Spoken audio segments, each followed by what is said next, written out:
नमस्कार दोस्तों, bank Nifty weekly analysis video में आपका स्वागत है। देखो, बैंक निफ्टी का भी वीकली टाइम फ्रेम पे फिर डेली टाइम फ्रेम पे दोनों टाइम फ्रेम पे क्या व्यू है, क्या ट्रेंड है और क्या करना चाहिए, सब एक एक करके डिस्कस करते हैं। चलो देखो, बैंक निफ्टी की जो इस वीक की वीडियो देखो, ये एक बिल्कुल परफेक्ट आपके लिए हैमर कैंडल बोलो, इसको न्यूट्रल जो डोजी कैंडल टाइप क्या बोलते हैं वो बोलो, मतलब एक न्यूट्रल टाइप कैंडल है, बट बायर्स की स्ट्रेंथ को दिखाने वाली कैंडल है। बढ़िया एक अच्छी हैमर बन रही है और प्रॉपर आप देखोगे, देखो ये ऊपर थोड़ा हो गया, ये इसकी पूरा और ये इसका पूरा डंडा हैमर का। तो ये इसका साइकोलॉजी क्या है इसकी, ये हैमर कैंडल क्यों बोलते हैं इसको, इसका मतलब ये है कि देखो सेलर्स मार्क इसको यहाँ तक खींच के लाए थे, प्राइस को नीचे तक 49,600 तक सेलर्स खींच के लिए आए थे, लेकिन यहाँ से बायर्स ने दम लगाया, उसकी क्लोजिंग जो है ना 50,500 के अराउंड इसकी जाके क्लोजिंग करवा दी। तो ये शो कर रहा है कि बायर्स ने भाई इस कैंडल में स्ट्रेंथ शो की है। सिंपल बात है। देखो, जो अब यहाँ थी ये कैंडल नहीं यहाँ तक लेके आई थी, इसके बाद देखो बायर्स कितने जबरदस्त एग्रेसिव इसको ऊपर क्लोज करवा दिया, तो इसके बाद से बाइंग देखो कितनी जबरदस्त आई थी। ये इसकी साइकोलॉजी होती है। अब यहाँ से अपने को देखो अच्छा खासा डाउन साइड मूव मिल चुका था, सिंपल सी बात है, बहुत अच्छा खासा डाउन साइड मूव मिल चुका है। मार्केट ने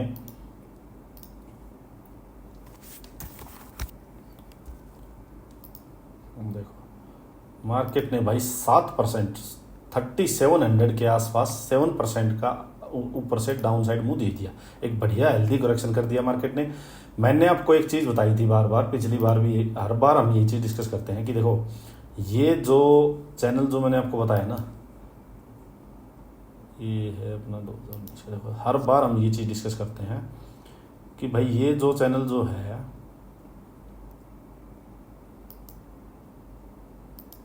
देखो ये जो पिछले 4-4.5 साल का 4.5 ईयर का, ये देखो दिसंबर 2019 जनवरी 2020, यहाँ से ये क्या ज़बरदस्त चैनल अपने को चला हुआ रहा है।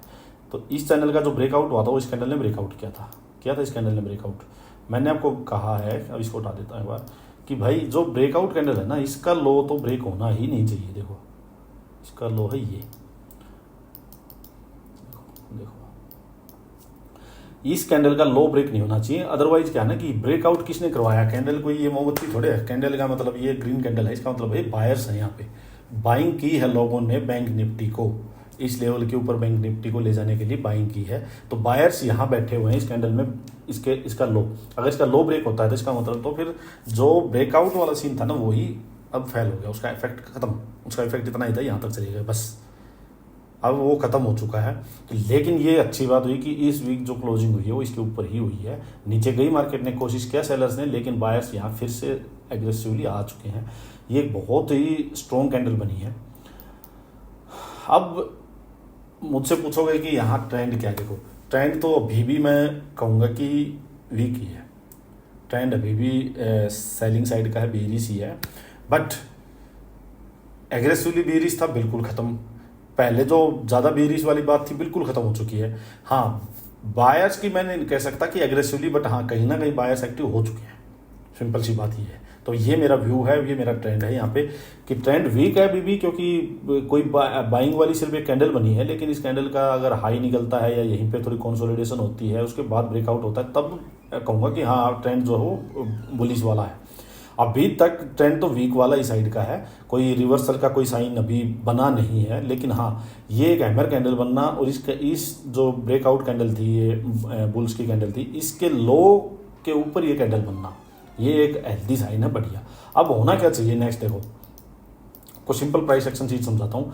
ये एक हैमर कैंडल बन गई, सिर्फ एक कैंडल से लेकिन कुछ नहीं होता। यहाँ बायर्स ने स्ट्रेंथ दिखाई है, लेकिन ये स्ट्रेंथ को होल्ड कब करेंगे, वो कब ये होल्ड होगी, कब सेलर्स बिल्कुल सीन से आउट हो जाएंगे, या तो अभी एक आध वीक और यहीं रुके। ये सिंपल बात समझो, अगर बायर्स में बहुत ज़्यादा दम ना हो, बहुत ज़्यादा एग्रेसिव ना हो, तो क्या होगा, एक आध वीक और कैंडल अभी यहीं रुके, यहीं पे इसके हाई ना निकले, इसका लो ना निकले, इसके यहीं पे एक आध वीक रुकती रहे, ठीक है, यहीं रुक के थोड़ा सा रेंज बन जाएगी वो, और रेंज बनेगी जब उसका ब्रेकआउट होगा तो एक बेस फॉर्मेशन स्ट्रॉन्ग हो जाएगी अपनी। बट हाँ अगर बायर्स मान लो स्ट्रॉन्ग है तो हो सकता है कि 1-2 दिन के बाद ही इसका हाई ब्रेक कर दे। तो जब इसका हाई ब्रेक कर देंगे, नेक्स्ट वीक कोई कैंडल इसके हाई के ऊपर ग्रीन कैंडल क्लोज हो गई, तो भी वो बुलिश साइन है। उसका मतलब भाई ये कैंडल जो बनी थी ना, जो बायर्स ने जोर लगाया था, ये एक्टिव हो चुके हैं। सिंपल बात ये है, इनकी जो मेहनत थी वो काम आ गई। अगले वीक अगर ग्रीन कैंडल इसके ऊपर क्लोज होती है तो सिंपल सी बात ये है। तो यहाँ से जो एक डर वाली बात थी, पैनिक वाली बात थी, वो देखो खत्म होती दिखाई दे रही है यहाँ से। बट हाँ, हमें ओवर एग्रेसिव नहीं होना बिल्कुल। बट क्या है कि मान लीजिए नेक्स्ट वीक कोई एंट्री यहाँ आसपास मिलती है, तो जो लोग पोजिशनल ट्रेड करते हैं या जिन लोगों को भाई थोड़ा सा लंबा लेके चलना होता है वीकली के बेस पे ही, तो उनके लिए क्या है कि इसका लो तो स्टॉप लॉस हो जाएगा। सिंपल बात समझना, 49,600 इसका लो जो है ना वो स्टॉप लॉस। इस लो के आसपास, इस स्पोर्ट के आसपास जहाँ भी मिले वो एक बाइंग अपॉर्चुनिटी ही होगी। सिंपल बात, वो बाइंग अपॉर्चुनिटी होगी। और उसके बाद अपना टारगेट के लिए तो अपना वही है कि भाई या तो पहले ये टारगेट जो है एक बार तो जब ऊपर बुल्स चलेंगे ना तो उनको इसके आसपास जोर लगेगा उनका ये निकालने में। तो वन बाय वन अल्टीमेटली जो रेजिस्टेंस है वो तो देखो ये है, इसको निकालने में बहुत जोर लगेगा। यहाँ से चल के अगर इसको निकालने की सोचेंगे तो वो बिल्कुल कामयाब नहीं होंगे। यहाँ तक चलते चलते उनकी जान निकल चुकी होगी, घोड़ा काफ़ी भाग चुका होगा, फिर मार्केट नीचे आएगी। तो बेस्ट क्या है कि यहाँ पे पहले बेस बने, ताकि अगर ये वी शेप रिकवरी आ गई तो सस्टेन नहीं हो पाएगी। बेस बने, बेस बन के थोड़ा ऊपर जाए, फिर थोड़ा प्रॉफिट बुक कराए, फिर एक इसके कंपैरिजन में एक हायर लो बन जाए और फिर इसको निकाले, वो सबसे बेस्ट होगा। तो जहाँ जितना स्पोर्ट के पास टाइम बीतेगा उतना बढ़िया है। तो ठीक है, अभी जो मेरी सेंटीमेंट था वो तो चलो ख़त्म हो चुका है। अभी देखो दिल्ली में इसने अच्छा खासा स्पोर्ट पे 4-5 पूरे वीक अच्छा टाइम बिता लिया। अब जो अपर साइड का जो भी रेजिस्टेंस है डेली टाइम फ्रेम के अकॉर्डिंग वो हो गया 50,700 के अराउंड, 720, 30 ये वाला। नीचे जो अपना जो हमने डिस्कस किया वही है, नीचे अपना इसका लो ये हो गया। ठीक है, ये अपना नीचे सपोर्ट है, ये रेजिस्टेंस है। करना सिंपल क्या है, देखो भाई हमेशा ये चीज़ किया करो। साइकोलॉजी तो ये होगी कि जी यहाँ सेलर बैठा हुआ है, यहाँ बायर बैठा हुआ है। ठीक है, तो जब सेलर डरेगा, सिंपल बात समझना, जब सेलर डरेगा, सेलर अपने या तो स्टॉप लॉस ले लेगा, एग्जिट कर देगा। ठीक है, उसके बाद मतलब जब सेलर ने हट गया तो मतलब बायर्स आ गए, तो तब मार्केट जल्दी तेज भागेगी।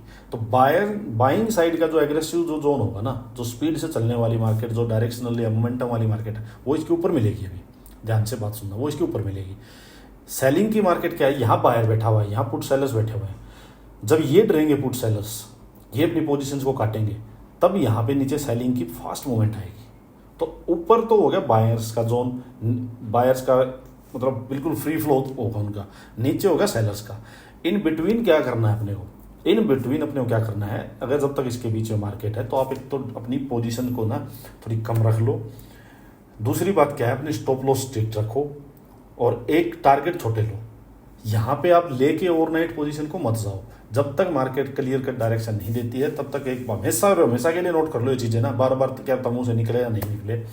जब भी मार्केट साइडवेज हो इस टाइप से, जहाँ डायरेक्शन की क्लैरिटी नहीं हो, देखो जहाँ डायरेक्शन की क्लैरिटी आ जाएगी वहाँ पोजीशन को बेशक से कैरी फॉरवर्ड ओवरनाइट भी लेके जा सकते हो।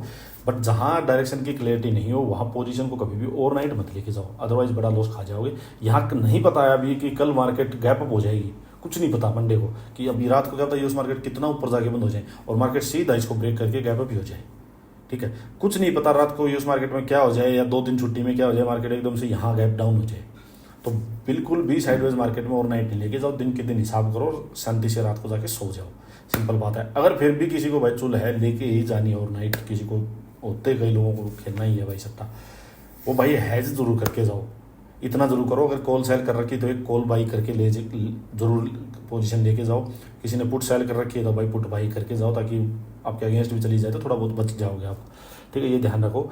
इन बिटवीन क्या करना है कि हर दिन की, मैंने बार बार बोल रहा है, साइडवेज मार्केट में हर दिन की कैंडल का हाई और लो मार्क कर लो।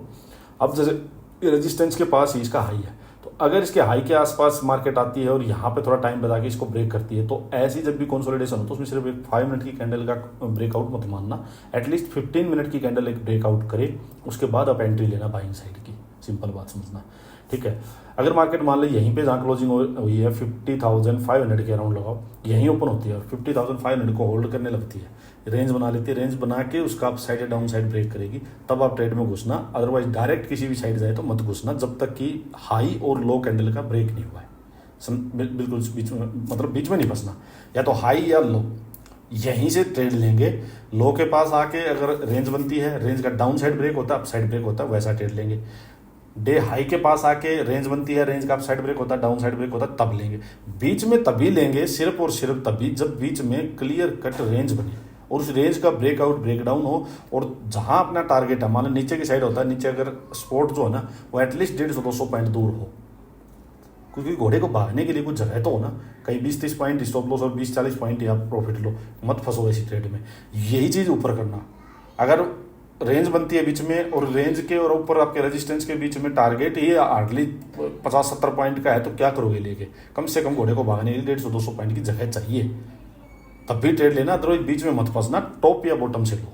बस मेरी भी बात इतनी ध्यान रखना, आपके दिक्कत ही नहीं आएगी। और नंबर ऑफ ट्रेड कम रखो भाई, सिंपल सी बात है। तो ये अपना एनालिसिस है इस वीक के लिए।